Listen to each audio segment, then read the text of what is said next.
Okay, so if you're like me, you bought this Doval Arrow elliptical chainring online and found out that the instructions were not very clear. In fact, they were in Korean.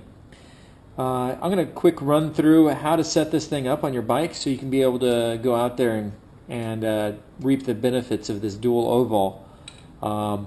Three parts come. I've already put the rear chainring bolts in to this inner chainring. You've got this. It could be aluminum, or in this case, mine is a graphite composite type material, and then you've got your big chainring. It's pretty simple once you put it together. I'm going to go ahead and show you how to do that. First thing, when you're setting this graphite ramp assembly up, this is one of the first things I like to do is align this. You'll see on the front side you've got this micro OCP. This is a adjustment that you can be able to use that purely sets when the shifter will work. So by default they recommend that you set it in the middle setting, so that's what I've gone with, and it shifts really good at the position. But basically what you want to do is align this so that it matches up, and you want the ramped edge so that it's a smooth transition to those top teeth.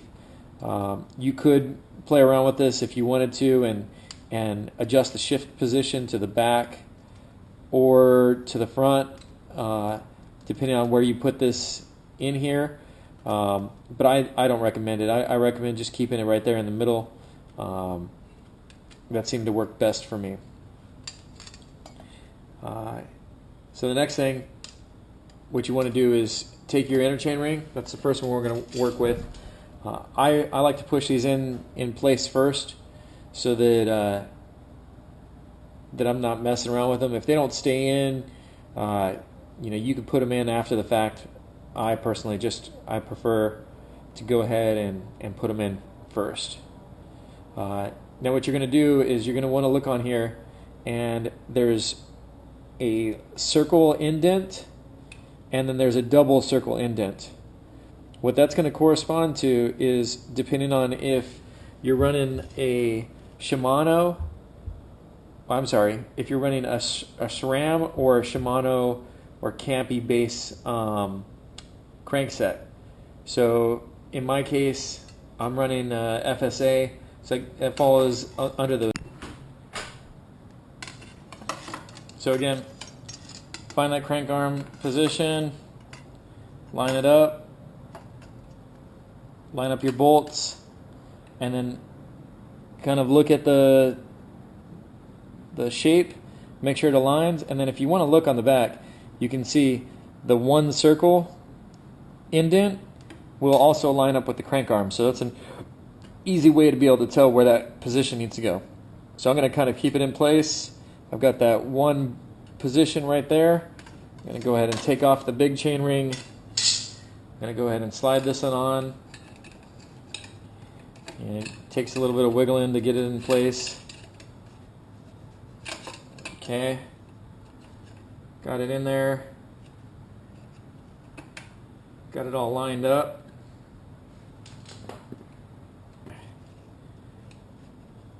Just want to double check that. Double check for sure that you have that single indentation lined up with the crank arm. If you don't, if you have it, one bolt pattern off, it'll feel really funny when you're riding the bike, and you'll have a hard stroke at the 10 and 12, the 12 and 6 position, and then it'll get really easy right here, and then it'll get really hard to turn over, and that's the absolute opposite you want.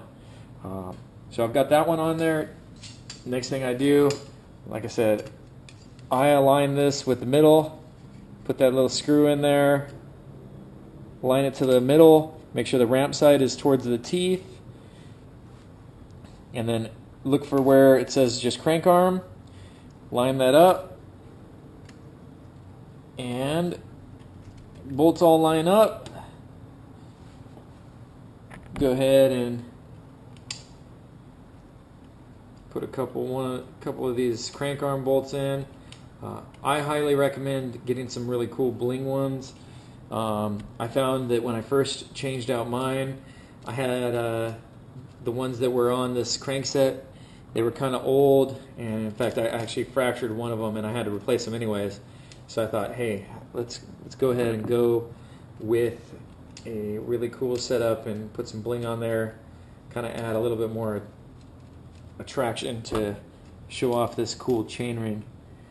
Speaking of this chainring, I will absolutely never go back to a standard circular chainring.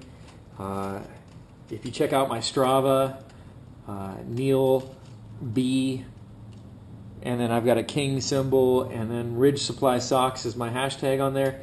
If you look me up on Strava, you can see I'm crushing it with this chainring. Constantly, consistently putting out close to 300 watts over an hour. I'm maintaining averages. Before putting this on, I was able to keep a pretty consistent average of about 22 miles per hour.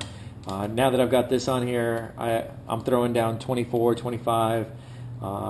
Done solo rides with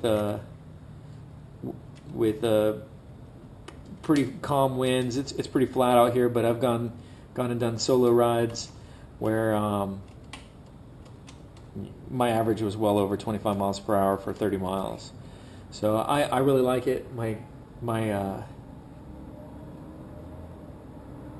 speed has definitely increased. My cadence is probably the best improvement that I've seen with this.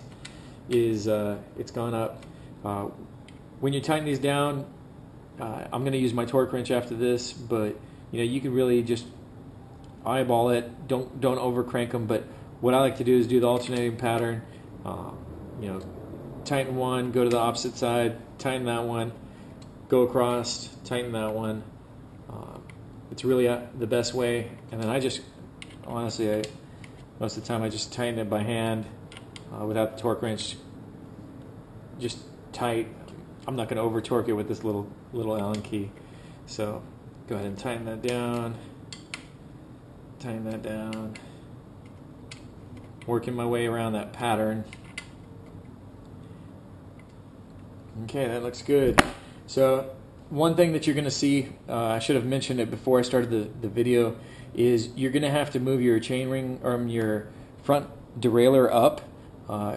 First thing you got to do, take off your water bottle, remove your cable, shift it into the lowest gear, and you're going to have to remove that cable. And what you want to do is you want to move it up. You're going to have to use your hand to position it into the up position. But what you want to do is make sure that when the chainring is at the fullest, the highest point, you want to make sure that it's able to clear so that it will allow it to shift up. And you can kind of play around with this. This is something that once I got the chainring on there, I had to play around with it a little bit to get it to shift right with the right height, because you can see how much it goes up and down and up and down. It's really fun to ride it because it is such a different ride style. Real quick, I'll throw in my chain. Yeah.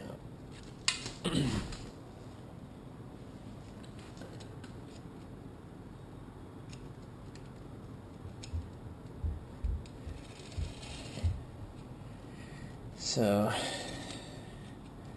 I also went a little bit with the bling on this.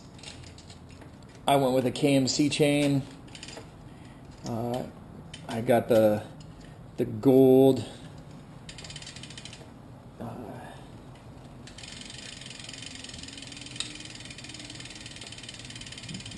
coating on here. Sorry about that.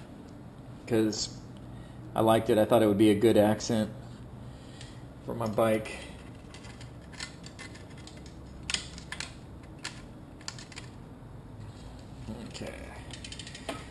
Make sure this is all lined up. Go ahead and throw this bad boy together. Okay, chain is on.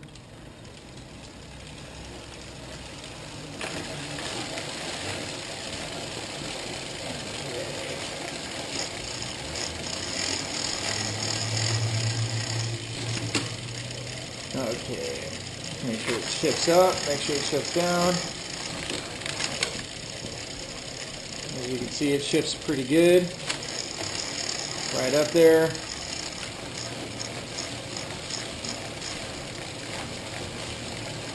Okay, and then make sure the back shifts good too.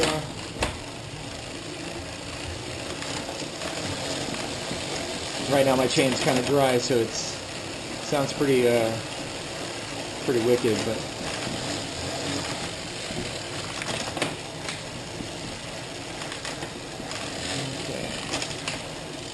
okay. Enough of that.